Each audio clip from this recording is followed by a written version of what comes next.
waxa weeyaan wuu guursanayaa wuxuuna ka guursanayaa shaqada iyo maqaamka maamuuska aan siiyay waxa kaloo sameeynaya shirkadaha ku hadalka oo maanta 10 sano lagu shubto halow intay yiraahdaan ka go'ayso lacag marnaba ma jiri doonto lacag la'aan ayaan uga dhigayaa aniga haddaan madaxweyne noqdo waxaan ra'iisul wasaare ka dhiganayaa gabar Soomaaliyeed ama qof dumar ah waxaan maxaa la yiraahdaa sahlayaa in dumarka Soomaaliyeed ay intay nool yihiin qad free ah isticmaalaan oo aan cidna lacag uga rabin intay nool yihiin waaye ma ahan waqti yar oo kontaraada iyo ma ahan waxaas ma aha intay nool yihiin qad free ah ay isticmaali doonaan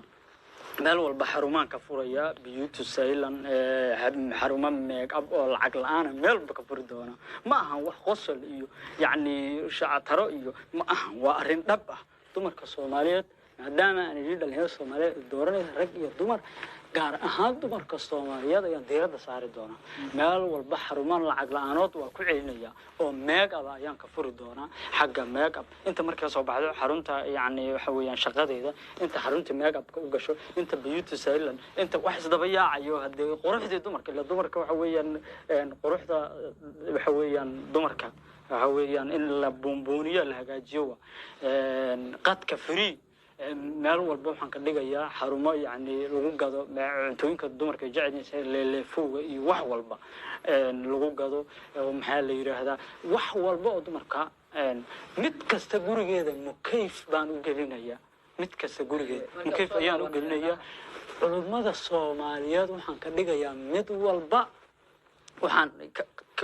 u sahlayaa xajka in ay ku tagaan lacag la'aan si ah oo free ah waxaan ka dhiga kulligoodna inkastoo culimadeenu inaan adduunyo jeclayn laga yaabo waxa weeyaan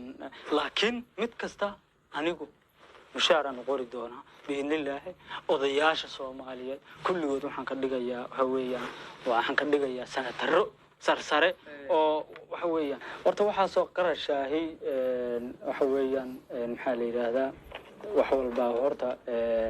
waa sax waxay u baahan yihiin awood ay ku istaagaan ay u baahan yihiin qarashkaasina kulli waxa weeyaan adduunka horta qofkani waxa la fiiriyaa